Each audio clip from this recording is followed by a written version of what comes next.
He's driving the Civic to the soccer game. He has a orange But shirt. he's not a senator. No, he can't.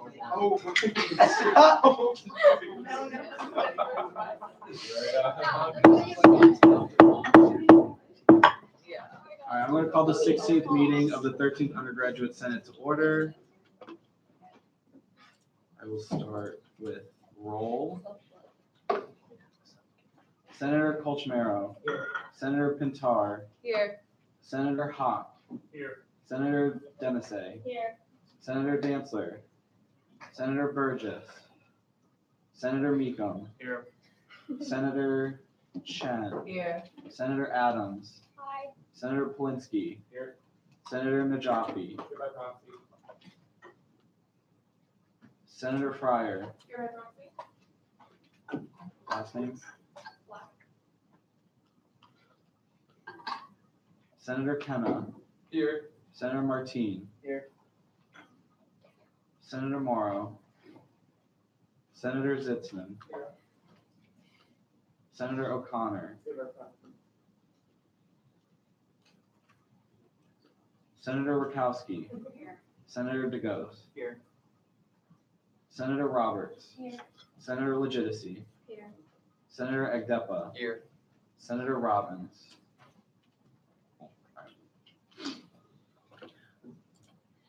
Quorum is met. We will move to the adoption of the agenda. After I make some changes.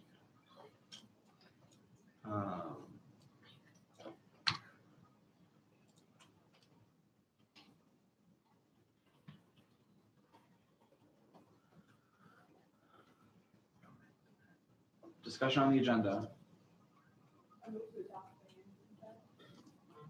Is there other? Okay. Wait. I just wanted to think, I just wanted to agree. So President Piano is not reporting anymore, right? You should already report in. Yeah, I'm just gonna leave And her then name on there. is KPU director. They're both not, Okay. but I'll send you the reports. Is there any objection to adopting the agenda? Seeing none, it is adopted. Okay. We'll move to the adoption of the minutes from the 15th meeting. Is there any discussion?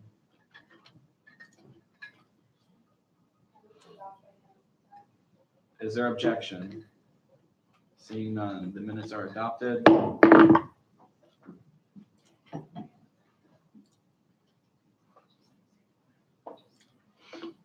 Moving to public comment. Any member of the public wishing to speak at this time? Seeing none, we'll move to reports from the officers. President Piano already spoke, and I will be sending KPU director's presentation to you all to read. So we'll move to Vice President Self. Sorry, I'm gonna stay here. I'm gonna make it quick. Last video was like so the follow-up kind of what President Piano mentioned for the end, the position brunch is happening next week at 30 a.m. For the Senate meeting. They're kind of, and for those of you who like don't know, it's like a kind of like an end of year celebration. The new officers are appointed, and we there's food, we get all awards. The Center of the Year award for Europe. So start lobbying for our arbitrary favor. But it's a lot of fun if you can make it. Definitely come out. Still get to be getting formal invites over the next tonight or tomorrow morning. They mentioned you can have to meet your Chris. The rest of the exact word. That's happening. Like I said, we'll have more details about that coming 8 hours. Just saying a little. I wrap up the final event. We're pretty much done for the semester. KPU sub-founders for WI. So I think we had a very successful year, very busy year. Successful, and thank you for all your kind of support through that, especially in terms of founders. For like the money. And just thank you for and amazing year. I think we've had our highs and lows. I think that we definitely all kind of come together in those times. Definitely shown that AHG does do really important work. So thank you all, and y'all here to October, but thank you, you do this work. questions for the vice president? Seeing none, all right. So a few quick things, given our very busy agenda. As you can see right at the end, there's a couple bills that will not be going to CRP. So committees that it's referred to, make sure that you meet and talk about them. And so you can get them back to us for next week. In terms of like additionally what I've been doing, I've been working with President Payano and AUCC and trying to work with student media as well to further develop the campaign for the referendum, which is in the fall. I met with AUCC earlier this week, I think it was Tuesday. And we talked about some ideas, some plan of actions to develop over the summer. That way, when we come back in the fall, we hit the ground running. Talk about some programming and some social media campaigns, things like that. If any of you are interested in really helping with like the push for this campaign, let me know. I can definitely loop you in on those conversations. Additionally, I met with Dr. Ah on Wednesday to sort of develop a point person contact list for the different departments on campus. And hopefully I'll have that finished up and ready for you all either sometime during the summer or when we come back in the fall. I'll have it all together because I've been working with Dr. Ah trying to, restructure the way senators go about pursuing advocacy things outside of student government. That way we're not hitting these administration like roadblocks and obstacles and we don't want it to seem like the administration's not responding to you and they're not being pestered unnecessarily by students and stuff like that. So trying to definitely find that person who is most willing to work with you on different topics and things like that. Additionally, I will be using that list hopefully over the summer to continue some advocacy on your legislation that you've passed over the past year. Hopefully at least start those conversations or continue the conversations so that when we come back in the fall, we have some other tangible action steps to follow or that we've followed through with. Next week, or this upcoming week, is the last week for office hours because we move into midterms the following week. So this will be the last mandated office hour week. Additionally, given the very late response of BAC, plan for a special meeting probably the following Friday, which is the 4th, I think, probably around 5 or 6 p.m. Because we have to pass the budget, and until we get the numbers and decide on the legislation and where the allocations go, we can't. It won't happen next Sunday. So definitely plan for a special meeting the end of next week. I think those are all the updates I have. Questions for me? Okay, cool. Moving to reports from committees. Any reports from committees? For which committee? APA. Okay. Senator Adams.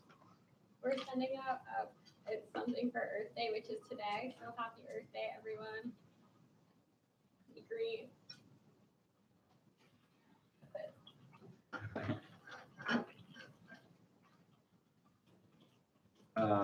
Questions for the chair? All right, cool. Seeing none, any other reports from committees? Senator Hawk. Thank you. So just really quickly, we're finishing up the budget hearings that should finish on Wednesday, and then like Trevor mentioned, the back stuff hasn't started yet, so that's probably gonna be delayed. But I'll let everyone know once that gets started and once we get that actually ready for budget. Questions for the chair? All right. Any other committee reports? Seeing none, we'll move to new business. First is the petition of suspension for Senator Ben Koshman.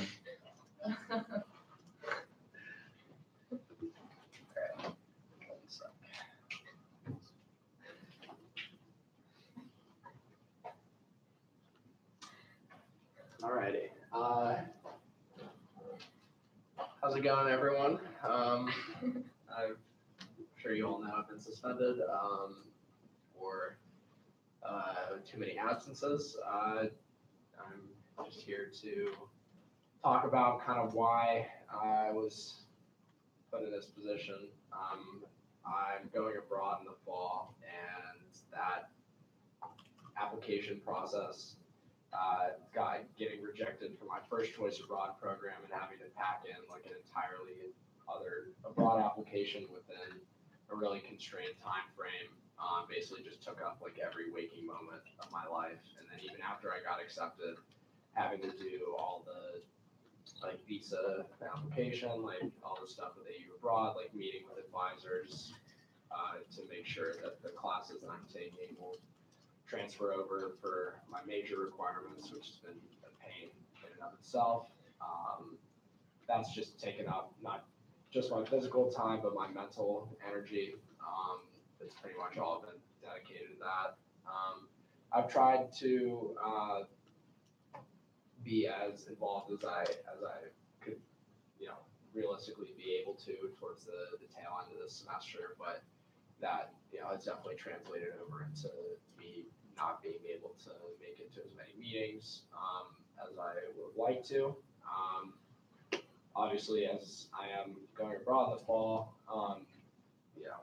appealing this suspension is a short-term thing, but to me anyways, it's more a matter of principle because it's definitely been a really great experience being a member of this body. And I would like to leave my time, or I'd like to end my time in this body on a good note, so to speak. Certainly plan on being a member of AUSG when I come back, whether that be just in case or hopefully as a member of this body again, having an open seat, so to speak. So it definitely is a matter of principle, as well as being here for, if I am to be reinstated, to be here for this meeting. The position that I held, chair of CADA, is now up for re-election, and I certainly need to make my voice heard, give some insight on some of the experiences and challenges that I faced this semester chairing that committee. So I would hope that you would understand just the amount of stress and like mental energy that went towards both just going abroad and just navigating with the bureaucracy that is AU in regards to that. And yeah, if you have any questions or concerns, feel free to voice them. I'm here to answer. Questions for the senator?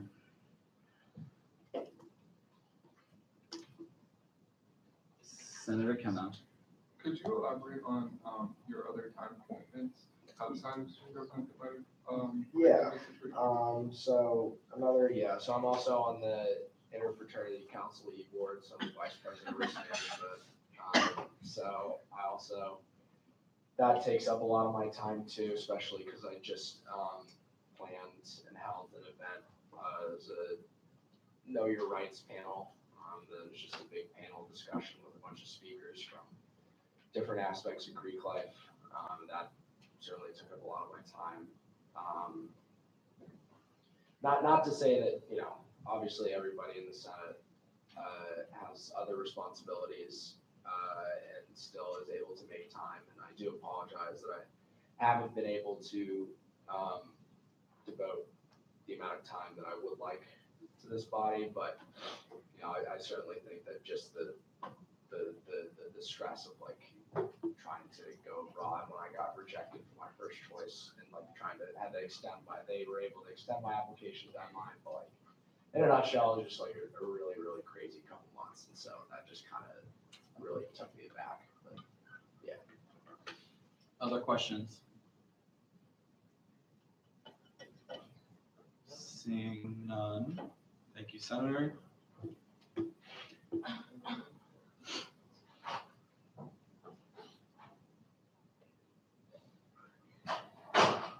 Discussion on the petition. Senator Adams. I think we should unsuspend him, just like make his principles good again. Yeah. Yeah, his dignity, yeah. Senator Martine. And I think it's also important to recognize that he wasn't skipping out, so he could go to the beach or do anything like that. He was doing school-related activity, and it seemed like he had a pretty stressful few months. So I think we should take that into account. Further discussion. Seeing none. We'll move to vote. All those in favor of reversing the suspension for Senator Ben Koshman, say yay. Yay. All those opposed, say nay. Suspension is reversed.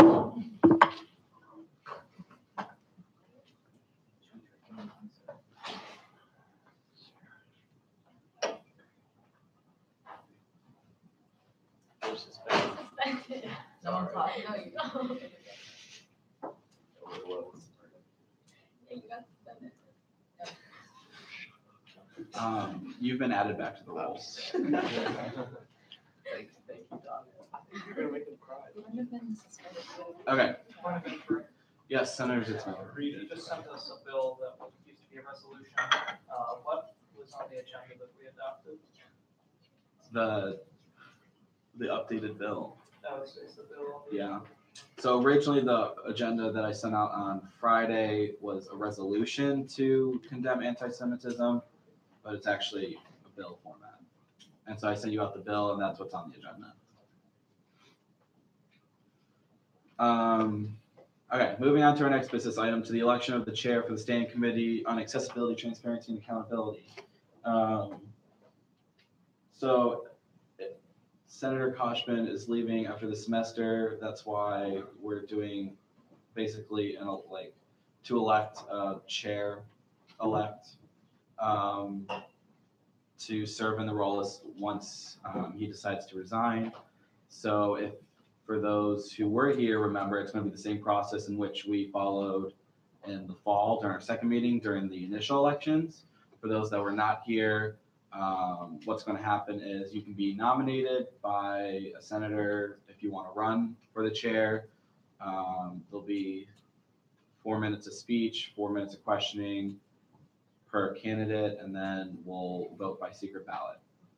Additionally, you do not have to currently sit in CATA to run for this seat. So anyone from the floor can run, regardless of what committee you're in. Given that, the floor is now open for nominations. Senator Kenna, I nominate Senator Adams. do you accept your nomination? Yes. Okay. Are there other nominations?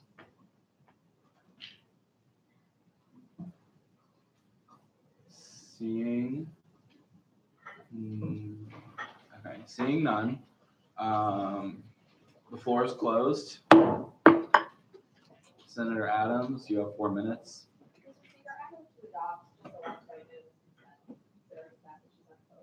Is there a second? Second. Is there objection to electing Senator Adams as the chair of CATA? Seeing no objection, Senator Adams is the new chair.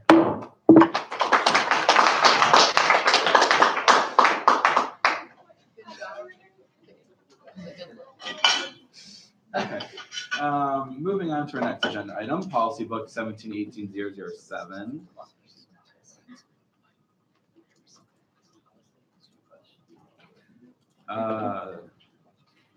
Mr. Wills, do you want to talk about this? Sure. This is the updated judicial register that's required by bylaws. I didn't change anything substantial, but I won't be here next week, so I would recommend waiting first reading, but if you have any questions, I can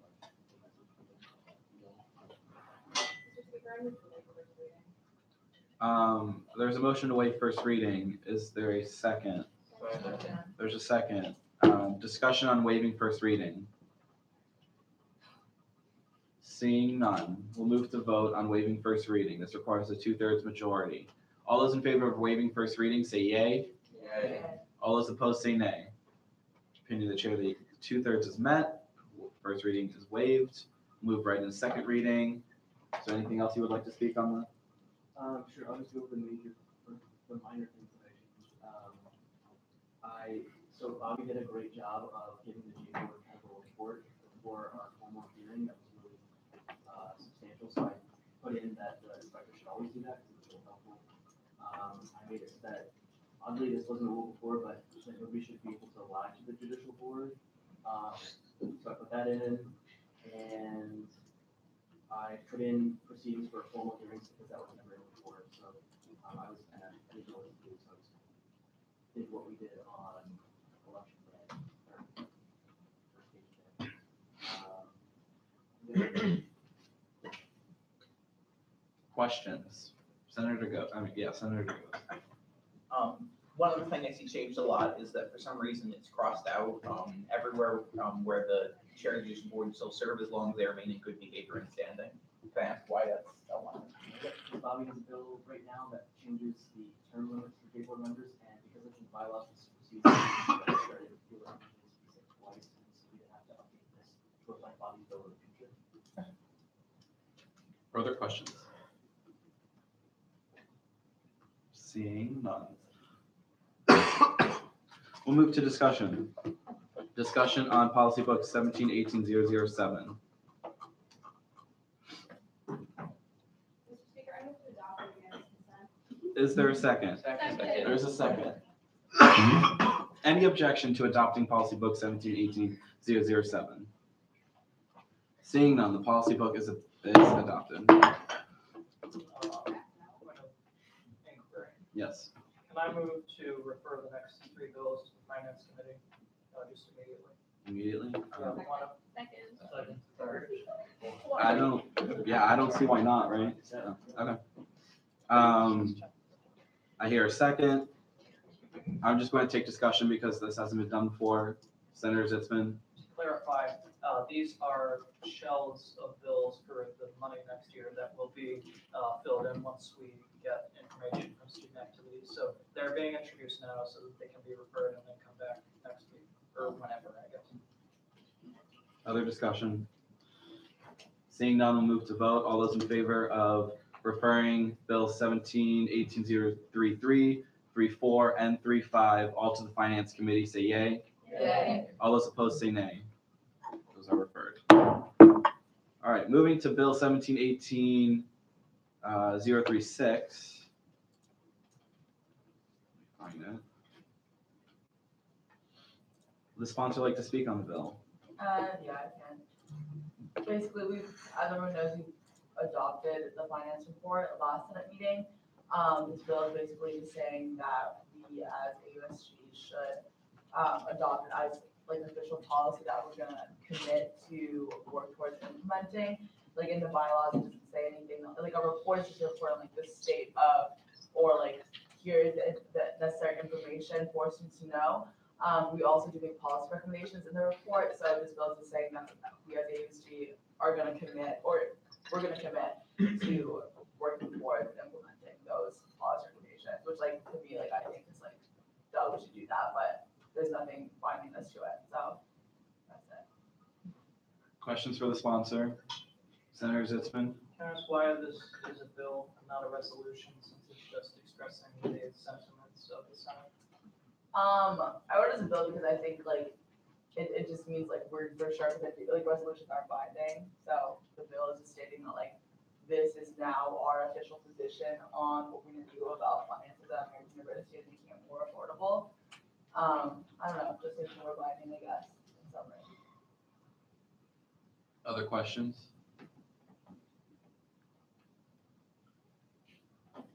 Seeing none. I'm going to refer this to CATA. All right, there's a motion to waive first reading. Is there a second? Second. There's a second. Discussion on waiving first reading. Seeing none, we'll move to vote. All those in favor of waiving first reading on Bill 17-18-036 say yay. All those opposed say nay. We are now in second reading. Do you wish to speak anymore? No. Further questions for the sponsor? Okay, we'll now move into discussion. Discussion on this bill. Senator Hawk? Yeah, thank you, Senator Chen, for writing this legislation. I think it's a really good idea. Hopefully everyone read the report, the 37 pages that it was. Obviously, I'm very biased, but I do think all the recommendations are really good things, and we should make it binding so that we don't just forget about it. And so, like, SG really has to advocate for those things, and that we stay true to what we want to do. Senator Rakowski? I can also make a 300 people this week as well, so I read all of them, so I would recommend that we adopt this. Senator Zitzman? I move to amend section 2, enactment, add in subsection B, to say that, the contents of this bill shall be inserted in the student government code as Title 4, section 22. What is it? Title 4, section 22.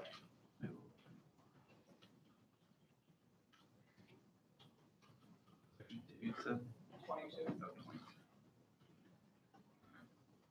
that's it? Yep. Is there a second? Second. Here, a second. Discussion on the amendment. Seeing none, we'll move to vote. All those in favor of adopting what is highlighted, say yay. Yeah. All those opposed, say nay. It is adopted. Further discussion on the bill. Seeing none, we'll move to vote. All those in favor of adopting Bill 17-18-036, say yay. Yeah. All those opposed, say nay. And appearing the chair, the ayes have it, and it is adopted.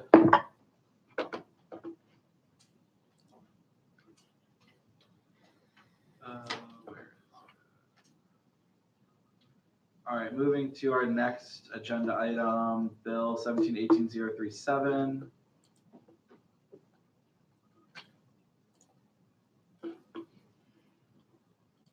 Would the sponsor like to speak on this bill? So, this bill came out of the discussion I had earlier this week with Leela.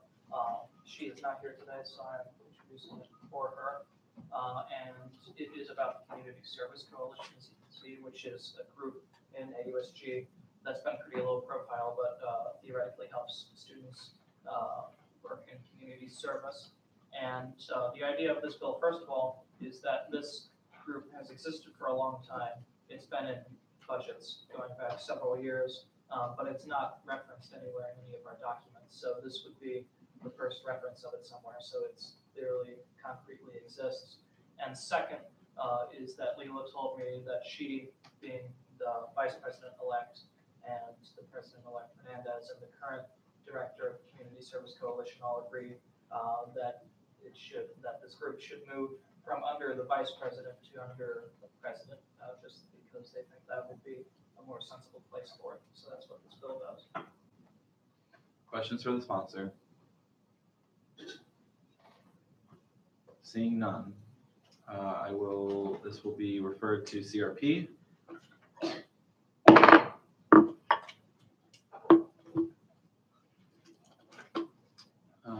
Moving on to our next agenda item.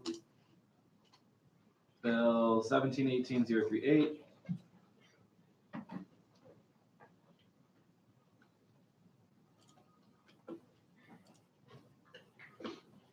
Would the sponsor like to speak on the bill? Is that me? That's me. Hi. Yes. So my name is Steph Black. I clearly don't belong here. I'm here as Senator Breyer's proxy. So bear with me if I don't know what I'm doing in terms of that. I don't know if you've gotten the chance to read through this bill yet. So I don't know how this works. But I wanted to just take a minute and to read something that I have prepared for this, if that's okay. I wanted to just introduce myself a little further. I am a Jewish student here on campus, and I come from a Jewish family, and that Jewish family came from another Jewish family. Way back until my family lived in Poland, in the part of Poland which is known as the Pale. They were persecuted for being Jewish and facing pogroms, systematic slaughter. My family was one of millions that fled through Ellis Island and into Boston, where we've lived ever since. As Jews, anti-Semitism in all of its forms is nothing new. So what I'm asking for you today they would have thought impossible. I'm asking you to take a definitive stand against anti-Semitism, and I'm asking you to preemptively condemn the hateful acts that are on the rise. This bill briefly discusses what some of that anti-Semitism looks like, but certainly not limited to the whole scope of what anti-Semitism is. And I urge you to ask me more questions, and I urge you to do your own research and to talk to your Jewish friends and constituents who make up nearly 25% of the student body.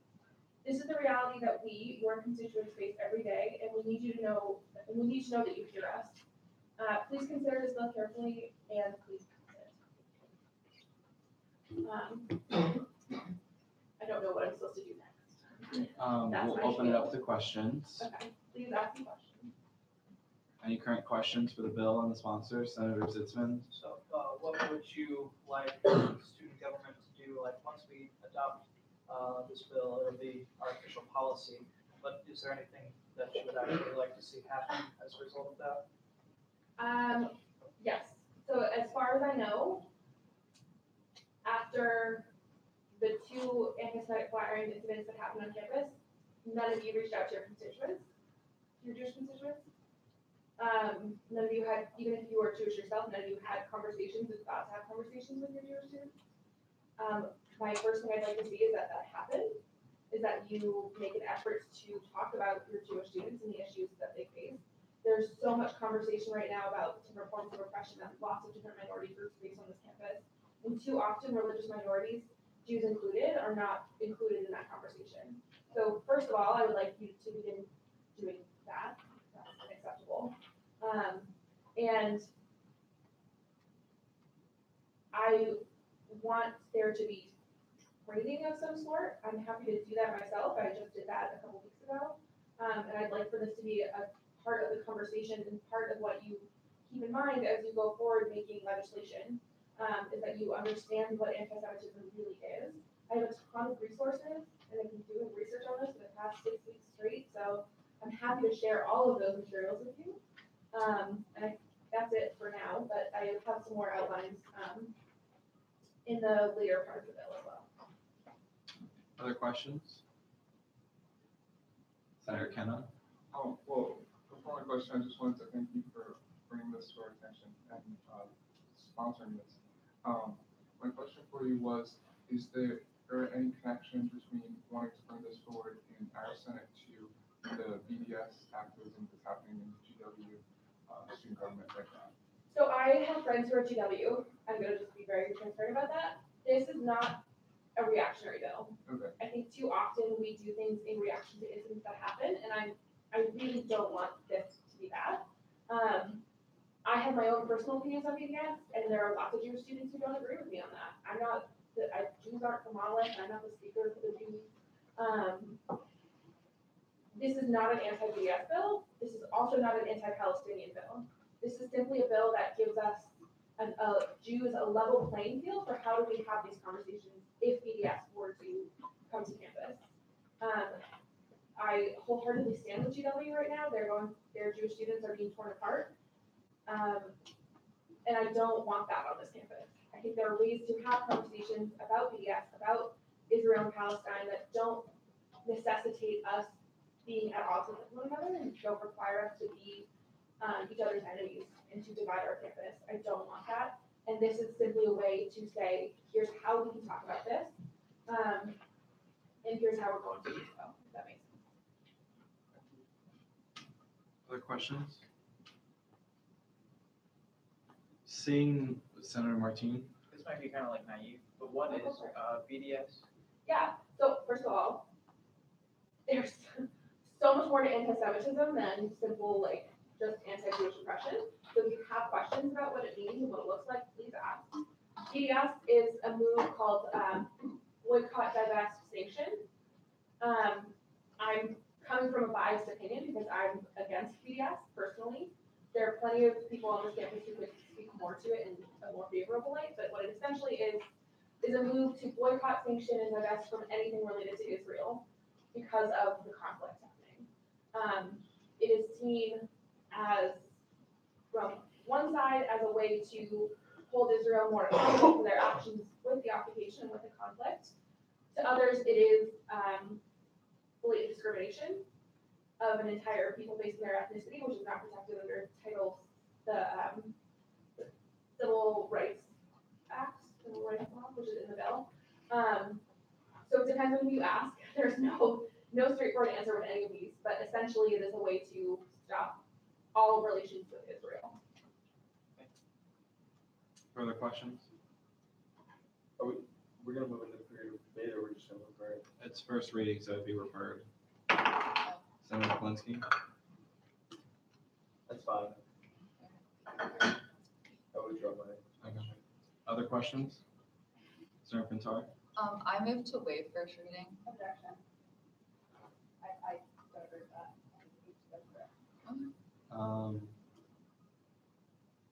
Well, you can object, but there can still be a second. I'm gonna second it. Okay. Discussion, since there is a second, on waiving first reading. Senator Polinsky? I think, I understand where you're coming from, I think that there does need to be further debate. I didn't get her last, what's your first name? I'm Steph Black. Steph Black, okay, so she's probably not gonna be available next Sunday, or? I am. Okay, so then maybe my point's not valid anymore, but since she's here and is willing to have this discussion now, I think, we can debate it, and I don't know how much more there is to add to this bill, because it does seem pretty comprehensive. But I'd like to hear Lakeland's point, obviously, you can hear all. Senator Rakowski? Just the fact that Senator Tiffin asked specifically what you were looking for, and you mentioned training, and there's no mention of that in this bill. So I would feel very uncomfortable not, or passing something that is not what you're looking for. And that's why I'm saying that it should go through the proper channels. Senator DeGose?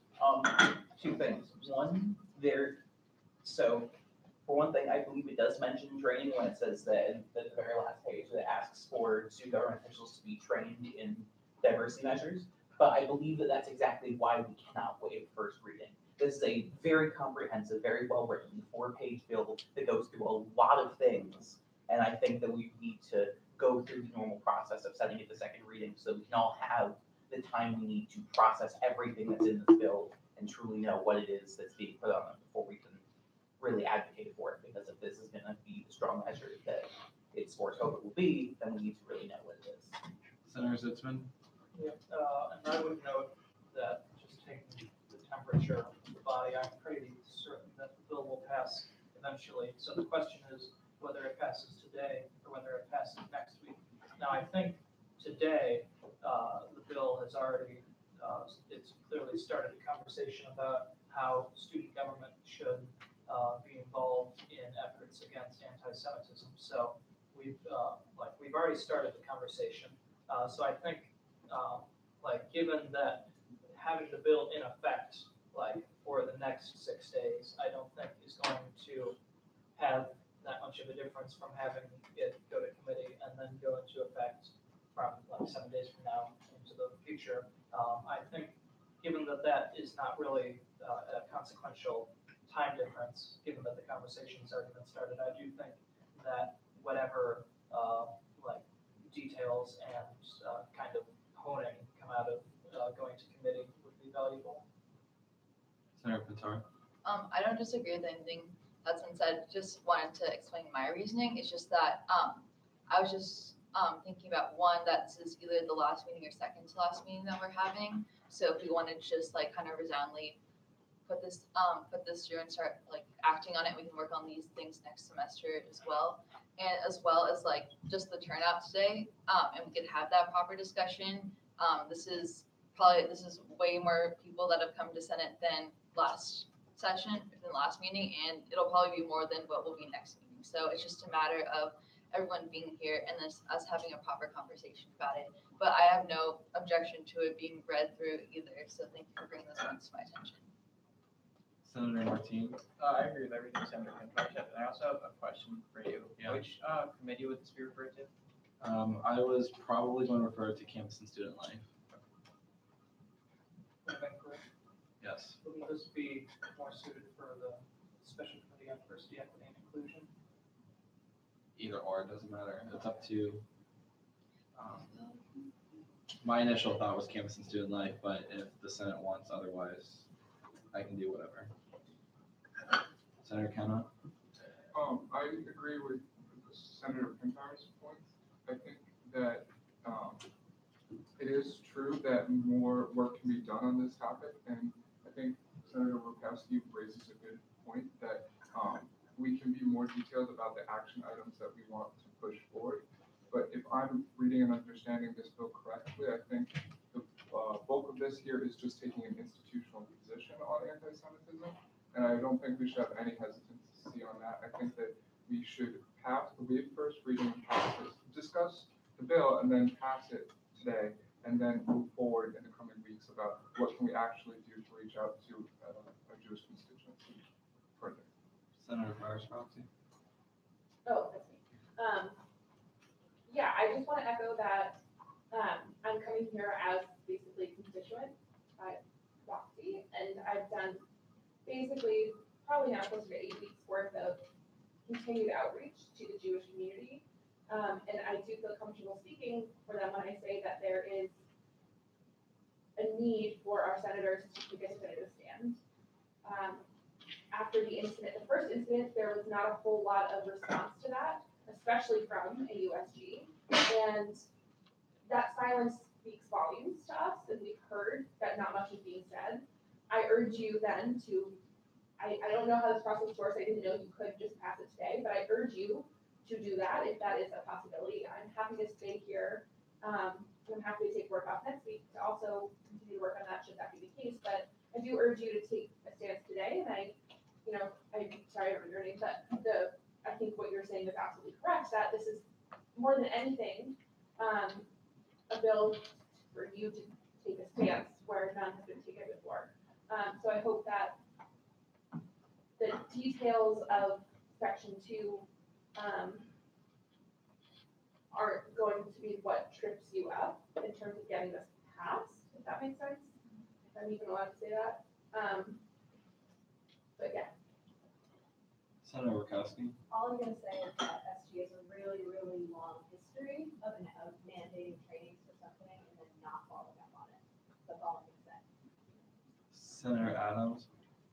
When we refer it to committee, can we do the joint committee like we did with one of our previous bills? What?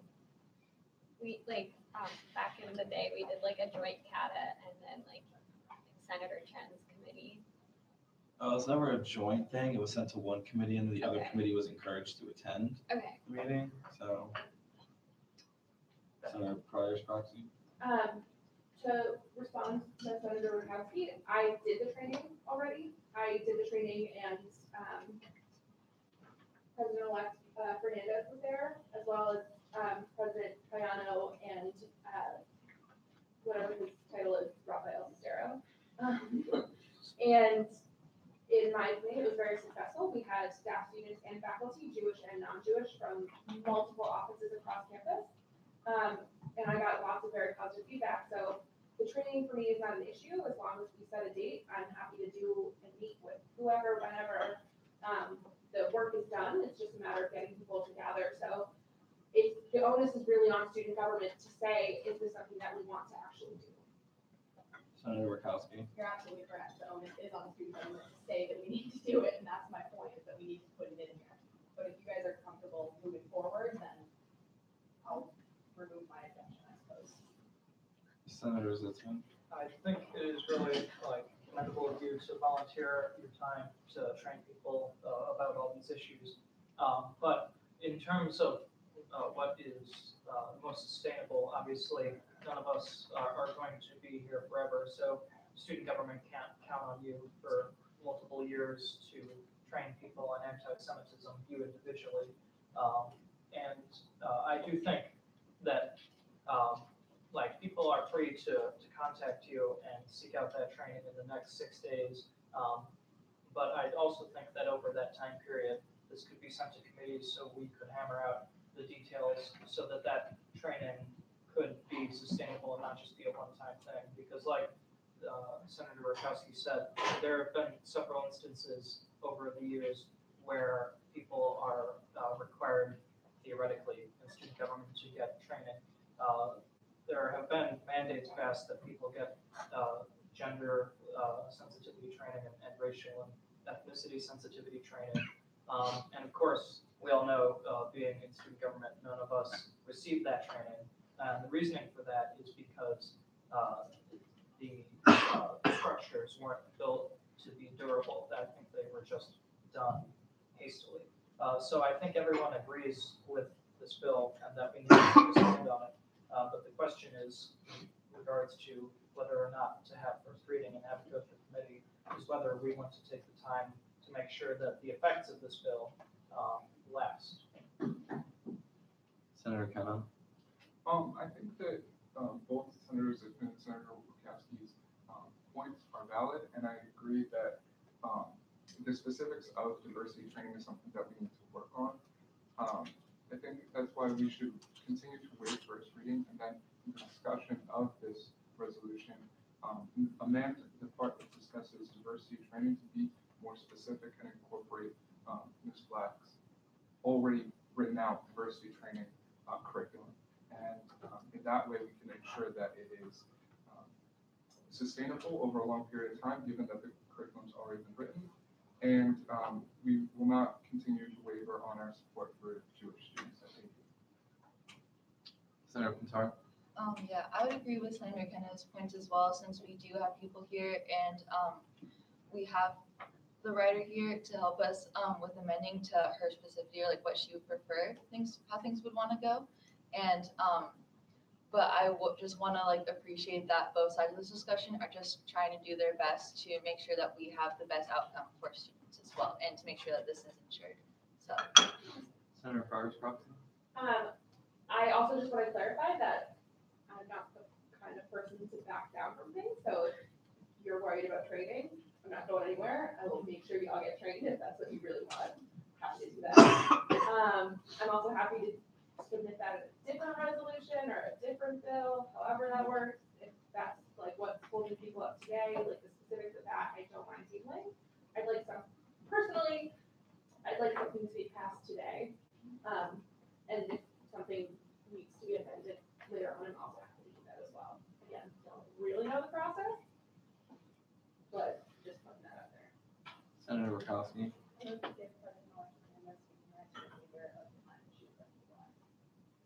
Is there a second? So point of inquiry, we've been operating for 2 weeks under the pretense that she does have speaking rights. Have we? Yeah, you let her speak 2 weeks ago, and then when I was presiding, I let her speak with speaking rights. Yeah, that, Then I, yeah.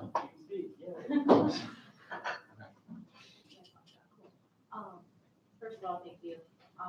But I think the reasons for not, for like going through the full process for not so much recommending it or like making it more detailed, so I think it's more about like finding a way to like make sure this is sustainable long term. Like right now, like we're so happy that like you're willing to put in the work and like sit with us and like train us and like you have everything ready, but what is the way to actually make sure that like 2 to 3 years from now, 4 years from now, when we're out of the picture, that other students can still receive this training and still receive the same quality and thought that like we have put into it, which is why I would suggest making it go through the formal channels just so that it's thought out and not just like a short-term goal that they can be like check, but rather like a long-term thing that AUSG actually commits to, and like not just the Senate but also the executive board as a whole. Further discussion on waiving first reading? Seeing none, we'll move to vote. All those in favor of waiving first reading, say yay. yeah. All those opposed, say nay. Nay. Opinion of the chair, the 2/3 majority is not met and the motion fails. And without objection, I think this still should be referred to campus and student life. There is objection, okay. As the chair of campus, on the committee of campus and student life, I think we'd be better off in diversity, equity, and inclusion. Just knowing that committee better, I think that this more incorporates the themes of this bill. So that's my objection. Okay. No. Is Well, I D, need to make a motion, right? hold on, is DEI going to be able to meet this week? If people can commit now to making quorum on Sunday at 11 a.m., then yes. That's just my only concern is that DEI hasn't been able to grab quorum.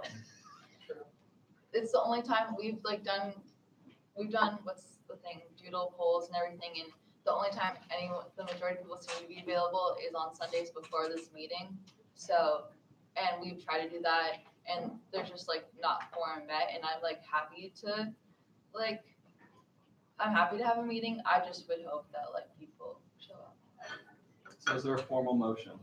Next week is the brunch, by the way. Oh, Yeah, That too. So it would have to be a different day. and they're not. I mean, our committee will gladly take it on. I just thought it was better off Do there. it. I just think that the people in DEI are much more equipped to do it, but well, It's up to y'all. To clarify, this was my hesitation. This is why I tried to move first reading, because I knew this might be the issue, just because of this is the last week of classes and people have different busy schedules. So I thought if we wanted to talk about it while we're all here, we could talk about it, and that was my reasoning as well. Yeah. But I mean, y'all committed to your committees as well, so you should be meeting, especially since this is a midterm week yet. Yes. Yeah. So this is one thing I'm hesitating on because from the student body perspective, you all have built a trust with us to continue to delay these things. So I don't know if it's too late now to vote on this today or to go through committee day, but I'm now really worried that it's gonna fall through the cracks again. And I don't know how this works, so correct me if I'm wrong, but I am hesitant to continue to put this off into people's hands who aren't going to do their job if they're on the committee, they're not gonna do this. Trevor, I'm gonna withdraw my objection. We'll just take it on because I think it's too important. Yeah. You can't withdraw Do your that, objection. It wasn't substantial, it's up to you. Just refer to our committee too. You can do it. Yeah, no, absolutely. I'm still gonna refer it to campus and student life, That's and what I'm I saying. highly recommend that DEI members attend this committee meeting as well. Yes, Senator Zitzman? Yeah, I just wanted to make a point for stuff that it might look like we're just trying to, or that the end result might be that it just falls through the cracks, but I'm pretty sure that the committee will meet this week, and even if it doesn't, we're definitely going to be meeting at this kind of meeting on Sunday, at which point we can bring it back. So just that is the structure, and there are ways that I'm 100% this will come back next Sunday. Yes. I just friended you on Facebook, so I'm gonna message you whenever our committee's meeting, that way it doesn't fall through the cracks. Also, I want you at the committee meeting because we are, whether we change something or not, I want your input on that. And yes, Senator Wachowski. I'm just gonna say that this thing's gonna pass. If we're gonna pass it, my objection is not that we're gonna do this bill, it's because I wanna make sure it's done right. Yeah. I wanna make sure that it's sustainable, so it's not just the 13%, it's going to benefit from it, but it's gonna support the community. I want to make sure it's done correctly. All right, it is hereby referred to the Committee on Campus and Student Life.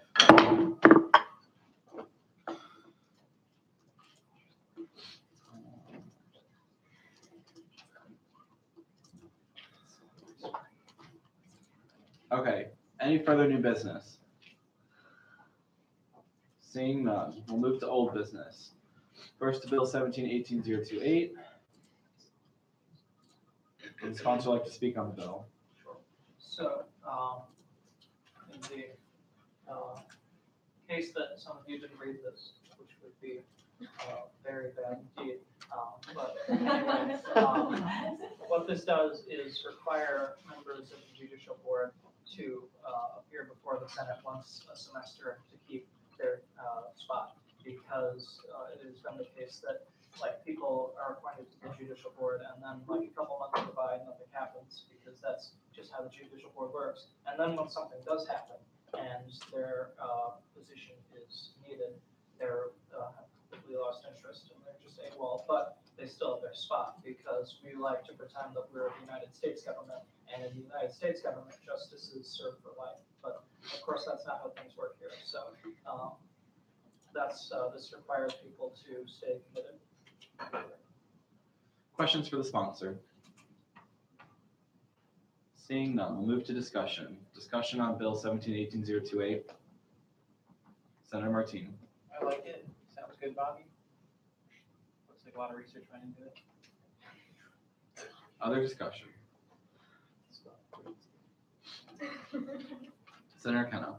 I asked that Senator Zusman elaborate further on what this bill would do and what his input from the current State Board Chair has been on this one. All right, yeah, sure. So what this bill does, let's say Trevor nominates you, Tom Kenna, to the judicial board. Let's say he does that at the beginning of next semester, fall 2018. Then you have that fall 2018 term, that's your guaranteed term because you just were added to the judicial board. So that's good, congratulations. And then in spring 2019, the next semester, sometime during that semester, you would have to appear before the Senate and say, I'm asking you to renew my term. So then the Senate can talk to you and they decide either yes, you are renewed for another semester, or no, you're kicked out and then another person is appointed. And then after, so you're good for spring 2019, and then fall 2019, sometime during that semester, again, you'll have to appear before the Senate, so on and so forth. I shared this with Noah about a week and a half ago now, since it's second reading. And he had some feedback, and I incorporated it all, except one thing. He wanted to extend that period of term renewal from a semester to a year. And I didn't want to do that because that would guarantee people, the way the bill is set up, 4 semesters where they don't have to appear before the Senate, the first guaranteed year, and then the second year during which they could appear before the Senate, but let's say they don't, then they're there for 2 years, just kind of sitting there. And in CRP, we talked about that, and I think the resolution was that Noah is fine, or he understands the reasoning for the 1 semester interval now. Mr. Wells. Yeah, so I'm on board with what is meant here. I think it's very confusing though, and I would encourage maybe a rewrite of it, because as the person who has to interpret this wording, I didn't get that impression that we talked about CRP today. It looks like somebody has to come, if they're appointed this semester, it looks like they have to show up this semester again for next semester. And so that's just very confusing, but I like what Bobby is doing. The only problem is just the clarity of it. Other discussion? Senator DeGose? Can I just move to amend the bill so instead it says on a semesterly basis, it says each semester, because semesterly is not a word. Such renewal of their terms. Each semester, it says on a semesterly basis. Where is this? And I remove the word basis. Because semesterly is not a word. Is there a second? Did I hear a second? Or no? I'm the second. I seconded it. Okay. Discussion on the amendment? What does it say? It says the exact same thing, but before it says What does it say? I can't see it. My vision's bad. each semester. So it changed on a semesterly basis to each semester because semester is not a word. Okay. That's all it's doing. Further discussion? Seeing none, we'll move to vote. All those in favor of adopting what's in yellow, say yay. Yay. All those opposed, say nay. Further discussion on the bill as a whole? Mr. Wills. So I'm all on board with taking power away from the judicial board as possible. But I think it's hard to do when, if you do it on a each semester basis, it might, I know the accountability aspect of it, but if the J board makes a decision that people aren't happy with, and then that reflects on their getting re-elected to the position, it just might have some weird consequences in the future. I don't know if it will or not, but that's just something to consider too. But I'm totally on board with this. Further discussion? Seeing none, we'll move to vote. All those in favor of adopting Bill 1718-028, say yay. Yeah. All those opposed, say nay. Being the chair, the ayes have it, the bill is adopted.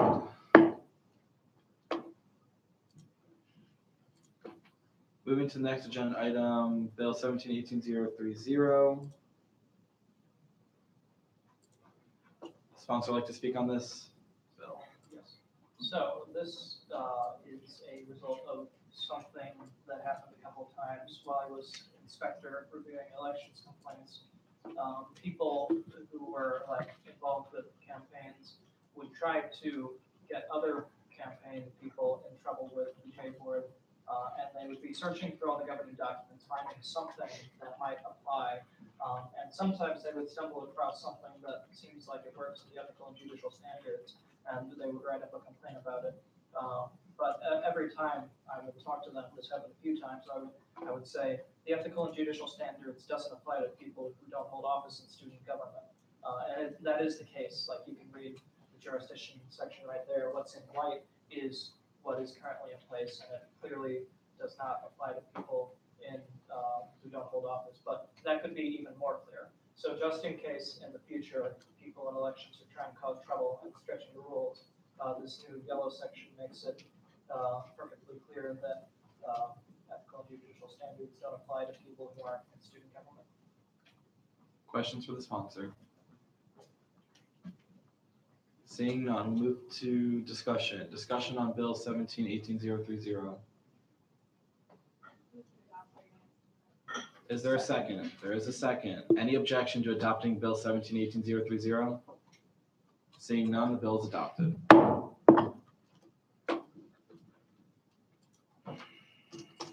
Moving to our next agenda item, 031. Would the sponsor like to speak on the bill? So one more thing from the elections, and then I think that's all the election reform that we've got. So that was pretty much all we did today. But another thing that people would do when they were trying to give me a headache during the elections was to point to this one provision of the SG Constitution that says that student government is composed of all undergraduate students who have paid their student activity fee. And then they say, well, because this is in the Constitution, every rule everywhere in the governing documents applies to everyone, even if they're not part of student government. And that theoretically means that you can impeach a random person or whatever, so on and so forth. I think, number one, that preambles aren't binding. Number two, that thing about every student is student government, that doesn't make sense.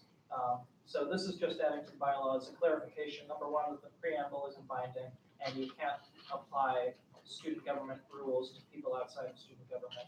And it also says that part of the preamble is meant to express the fact that student government represents all undergraduate students, as opposed to groups like RHA who only represent residents, but not that you can apply our rules to people who aren't in the organization.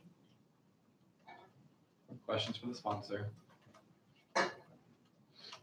Seeing none, we'll move to discussion. Discussion on Bill 1718-031. Second. There is a second. Any objection to adopting Bill 1718-031? Seeing none, the bill is adopted.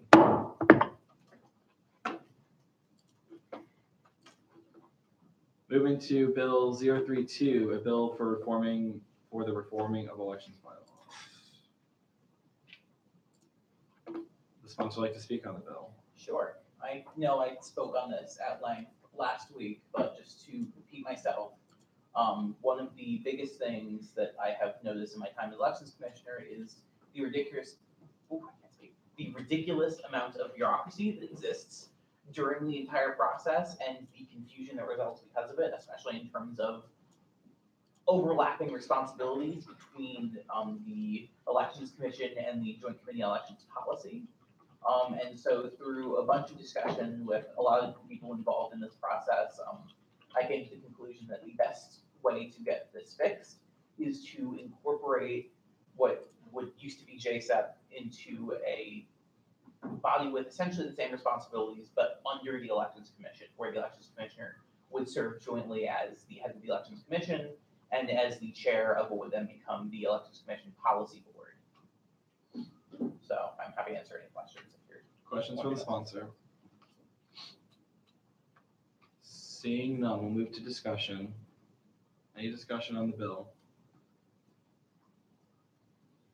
I will state that not all amendments were made, Senator DeGos and CRP that you had sent me. If that Was the only one I sent on this one was changing every instance of policy commission and policy board. I have. Yeah, so if that happened, then that's all that matters for this one. Okay, because you gave me 2 amendments. So Yeah, it's so only that's good. got That's all it. good. Okay. Bless you. Thank you. Bless Sorry. you. Bless you. All right. So further discussion on this bill. Seeing none, we'll move to vote. All those in favor of adopting Bill 1718-032, say yay. Yay. All those opposed, say nay. In the opinion of the chair, the ayes have it, and the bill is adopted.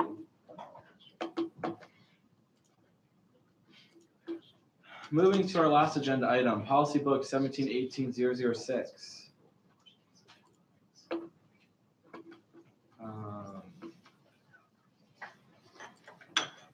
Given that it is policy book and there's no direct sponsor, we'll move right to discussion.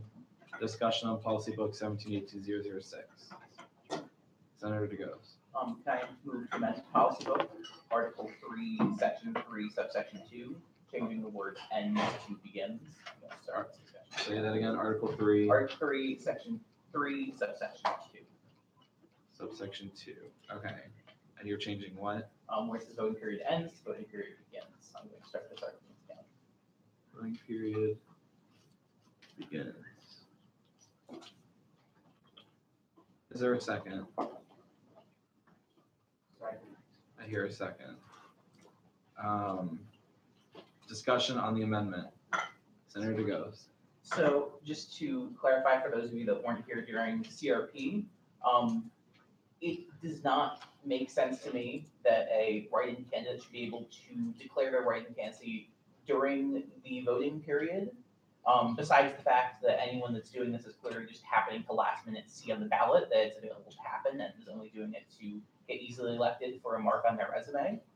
It doesn't seem fair to me that the ballot should in essence be changed after voting begins. If a write-in candidate could declare with 6 hours left in voting, it means that people who voted for the first 38 hours now did not know the full extent of the ballot before voting. It means they could have written in this name and not known that they were declared write-in candidate and not actually have wanted them to be given that level of support. I know it's a very specific circumstance, but to me, the ballot should be locked when the voting period begins. And even if you don't believe that, that should be up to the elections commissioner. And this does not say that the elections commissioner cannot meet with someone that they decide they want to during the voting period. It simply requires them to meet with candidates until the voting period begins. And after that, if they, and I would say reasonably say, no, we can accept write-in candidates as official candidates after the voting period begins, they don't have to. But if it's their opinion that they should, then they can. Senator Rakowski. When I ran as the mayor, I was the write-in candidate after elections started, because there was one person running for the class of 2018. So I was elected, and I'm still here. I don't entirely understand why we would bar people from becoming write-in candidates after voting has begun, besides the fact that these candidates are often people from upper class, from junior and senior class who often don't have representation. I think that barring people like that is allowing juniors and seniors to not have senators. Senator Zitzman.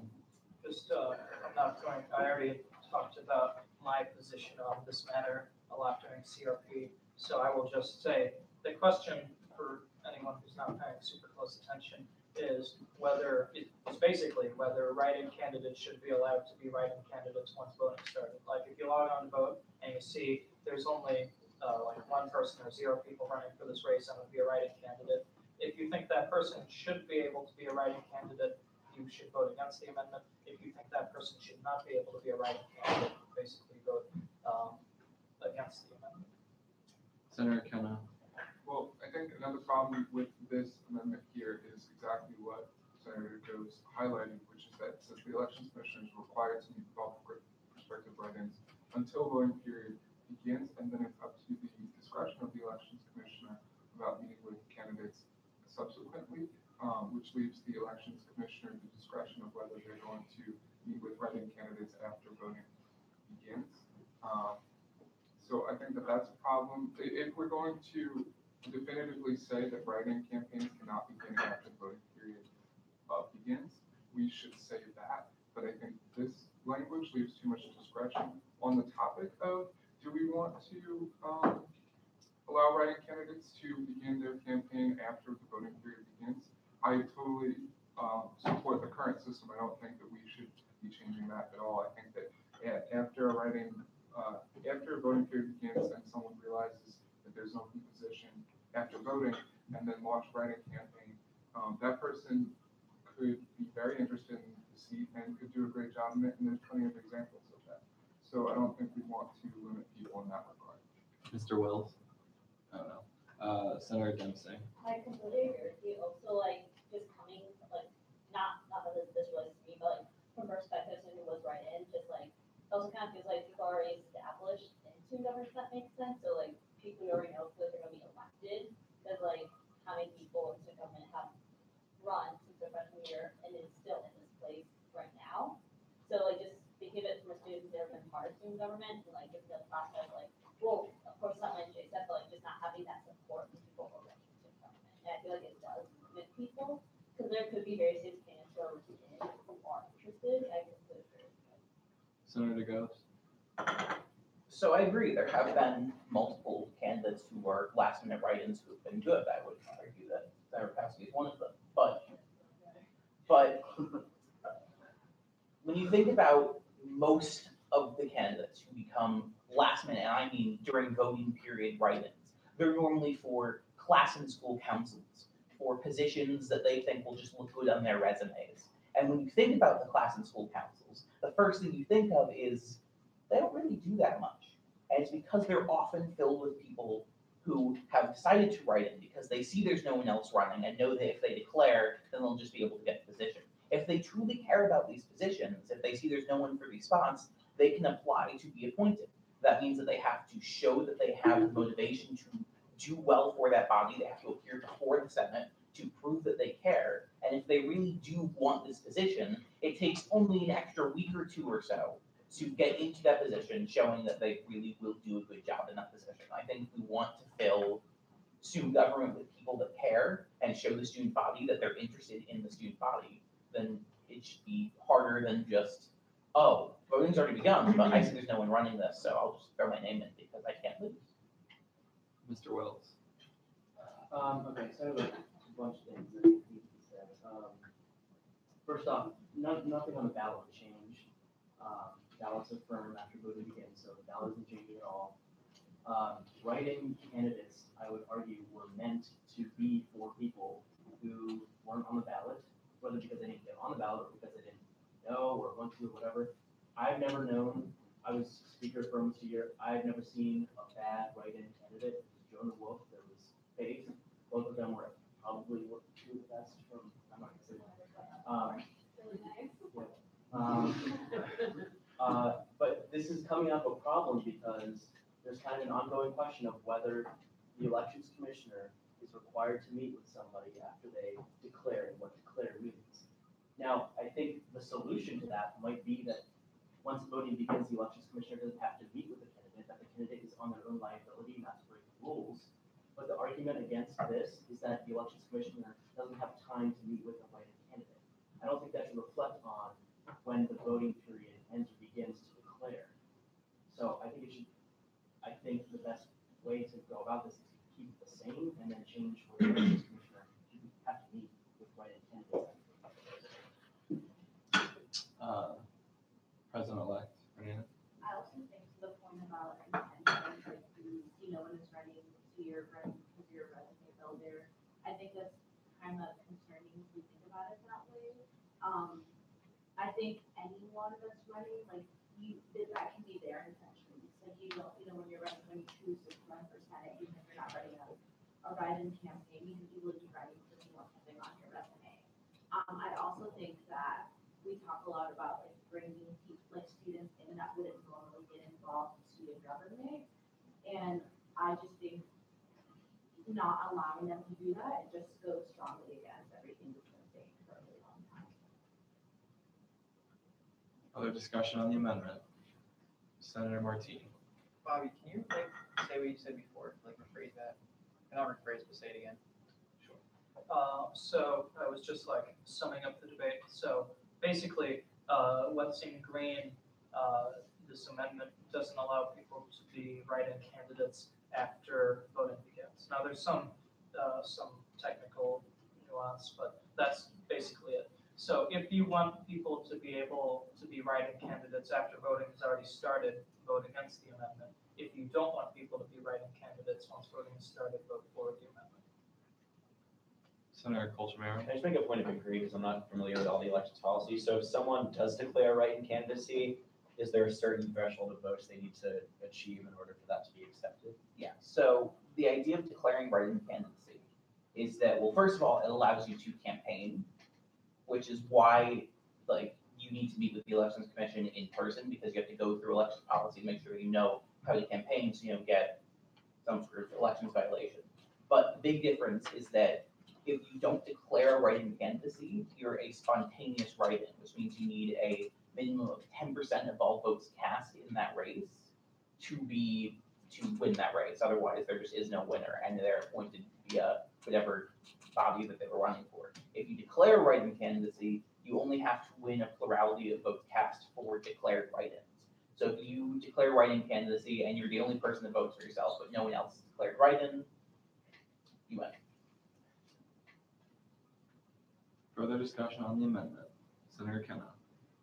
So, I think after listening to all of the debates here, it would be fine to say that the elections commissioner is required to meet with all the prospective write-ins until the period begins. But I think that we should further amend this subsequent to that to say that the elections commissioner, that all declared write-ins must be in contact with the elections commissioner. But we could discuss the language, but so that the elections commissioner can send the policy book or the PowerPoint slides that are made to that candidate so that they're familiar with the elections policy up until the end of the voting period. Mr. Wills? I just want to clarify, that was my suggestion for a different change to the bylaws. Right now, we're just debating on whether write-in candidates should be allowed to declare write-ins after voting begins. My suggestion is something different. Okay, I don't think I was referring to. Okay. Great minds think alike, though. Further discussion on the amendment? Seeing none, we'll move to vote. All those in favor of adopting what's in green, say yay. All those opposed, say nay. Nay. Including the chair, the nays have it, and the amendment fails. Yes. Can you show me what Article 7, Section 5, subsection 7 looks like? Article 7, Section 5. Yeah, the last subsection. The last subsection in the whole article. Yeah, so that is not how it was introduced last week. I sent you the revised version in the email I sent you after the meeting. Do you want me to give you the language as it was introduced in the first meeting? Hold on, let me see. Because I did change that. One second.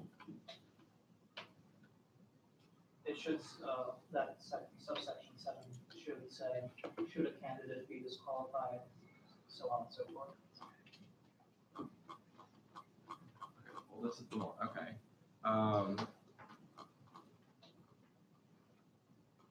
No, just give me the wording that it's supposed to say, and then we'll, Do you want me to email it to you or just read it out loud? just read it out loud. Okay. Because this should have been the one that you sent me, but, Yes, it's subsection 7. It says, should a candidate be disqualified under subsection 2E of this section, after voting has commenced for the race in which that candidate was it the or that candidate? was running, comma, then the voting shall continue as normal, period, and there's another sentence. Okay. Second sentence is, should such a disqualified candidate be found to have gotten the most votes, Hold on, should such a disqualified candidate, should a disqualified candidate be found to have gotten the most votes, comma, notwithstanding any race decertification, comma, then the candidate with the next most votes shall be declared the winner of that race.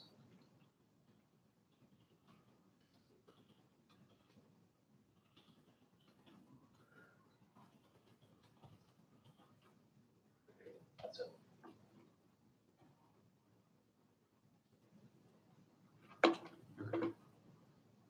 I'll go back and look, but we'll just take that as clerical.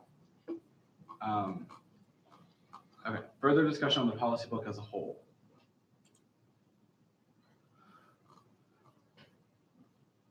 Yes, Senator Kenna. I'd like to make an amendment back where we were with the Jacobs amendment. Yeah.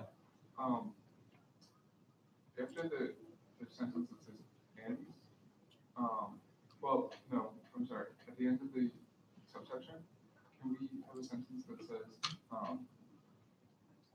all writing candidates are liable for violations of the election policy?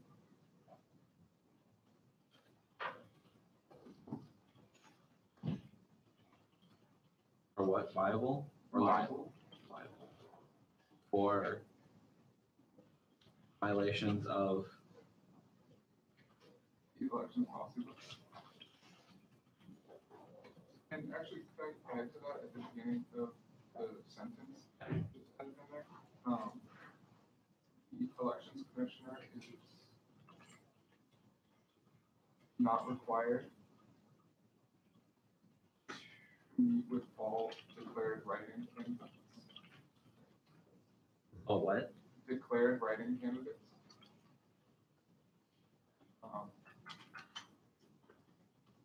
After the voting period begins.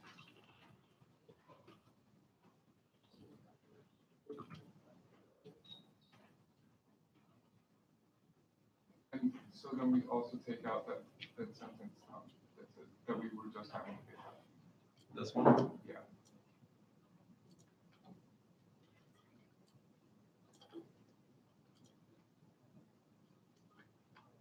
Is this the amendment?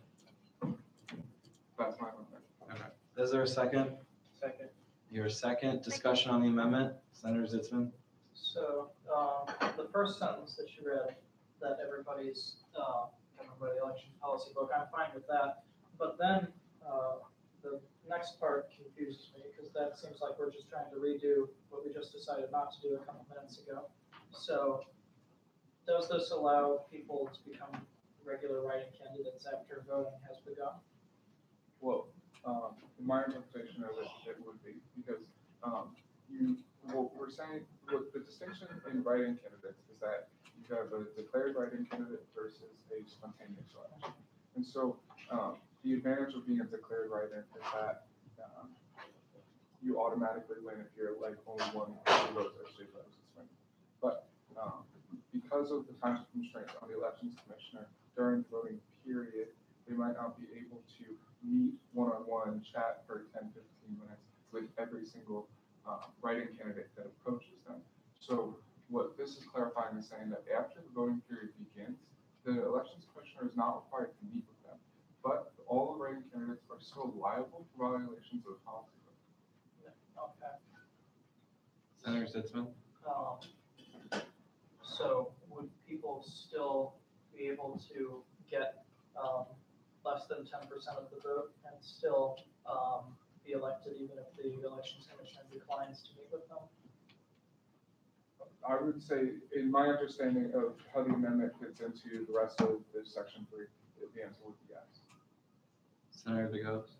Yeah, so correct me if I'm wrong, but basically what this is doing is saying that if voting has begun and someone emails the elections commissioner saying, hey, let's declare writing candidacy, the elections commissioner can just go, okay, here's my presentation, here's the elections policy book, make sure you follow all of this, and that would count for the meeting as opposed to having to meet with them in person.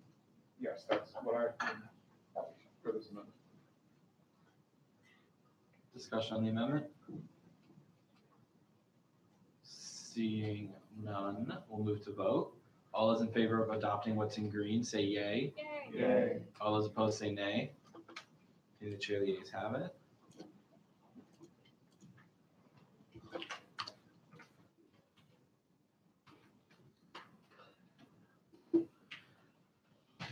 Further discussion on the policy book as a whole?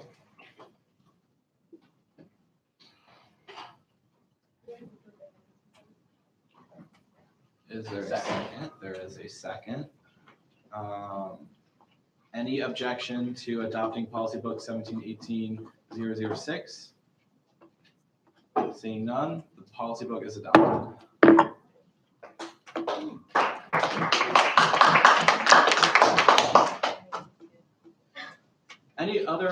There's no other old business, so we'll move to public comment. Any member of the public wishing to speak at this time?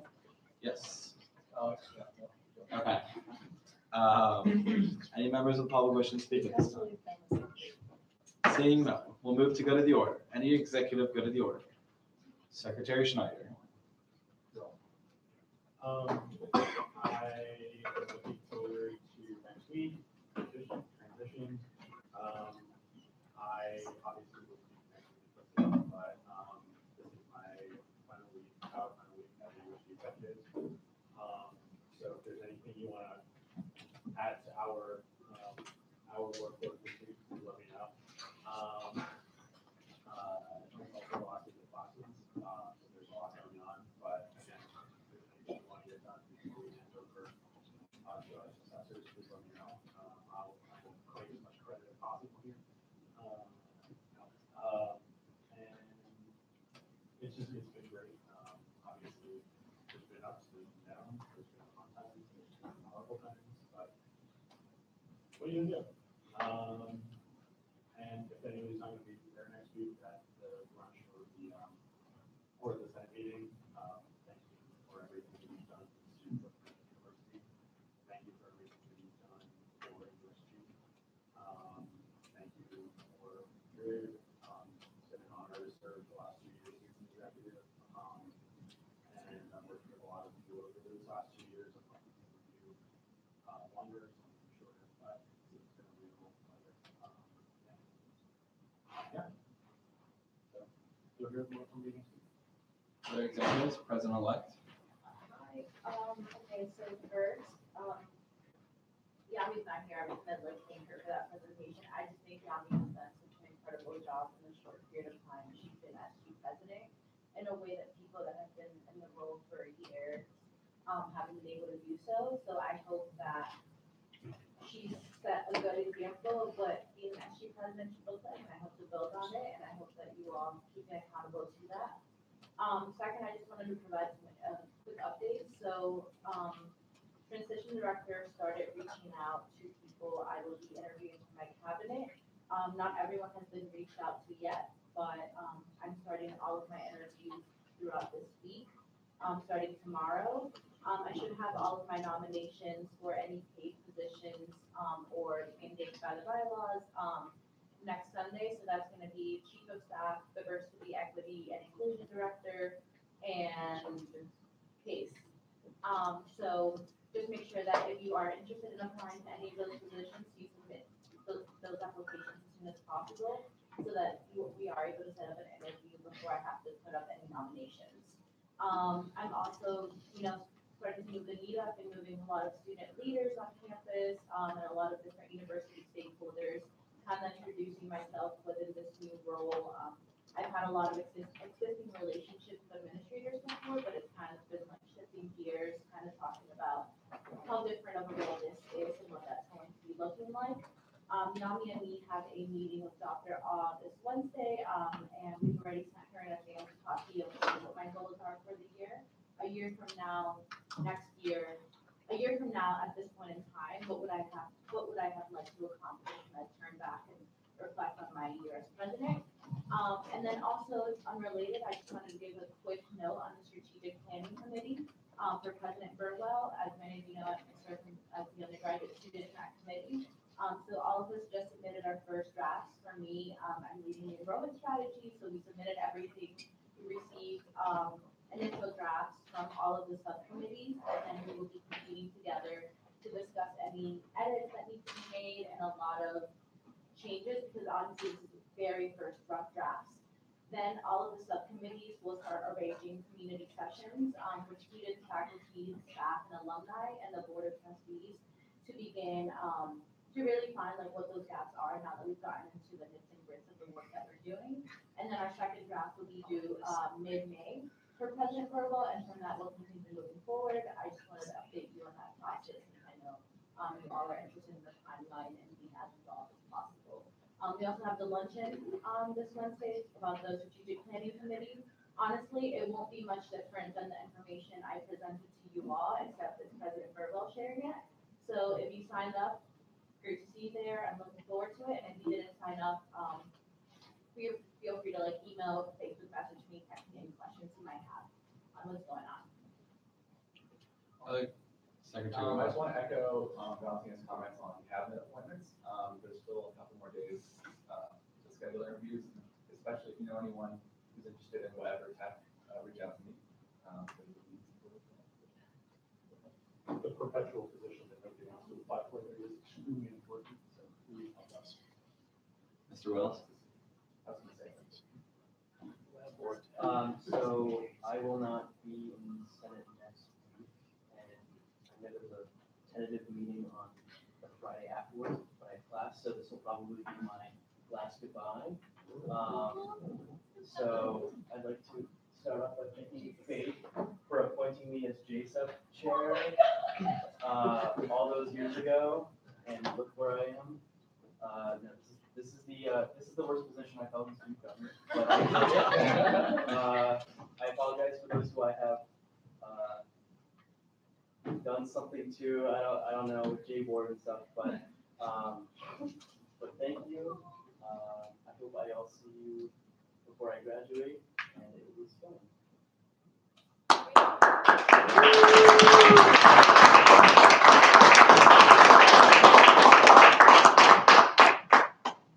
Any other executive go to the order? All right, moving to Senate, go to the order. Senators should go to the order. Senator DeGose. Yeah, so I just want to say, especially looking at Speaker and Madam President-elect, as of 20 minutes ago, I am no longer the elections commissioner, meaning there is no elections commissioner, and JSEP does not exist. So another point you have to look at, mandated by the bylaws, is as soon as the bill is signed, then we need an elections commissioner within 7 days, as mandated by the bylaws and election policy book. So that's another thing to add to your list. I'm sorry.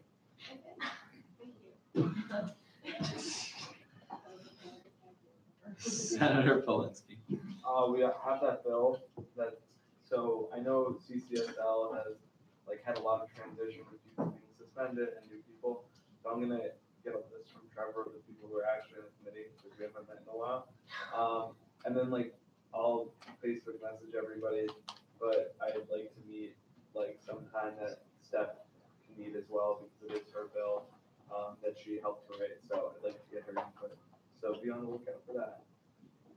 Other senators should go to the order. Senator Koshman. Yeah, so I won't be in Senate next week, but I just wanted to say, had a great time. I'll miss you guys when I go to Scotland. I'll be back. Thanks to the Most Fun Committee, Tanner, Tom, Jeff, Leela, and I forget the other person. Are you kidding It me? was, Danny, right? Yeah. You guys can laugh. But yeah, just wanted to thank everyone. I'm looking forward to the student government register coming into place once the new administration starts making their appointments. So don't forget to do that. I passed the bill, so get her done. Did you pass the bill? I did, Nadia. Thank you. So yeah, miss you guys. I'll be back at some point. But yeah, send me letters, like care packages. Other senators for the good of the order. Senator Kenna.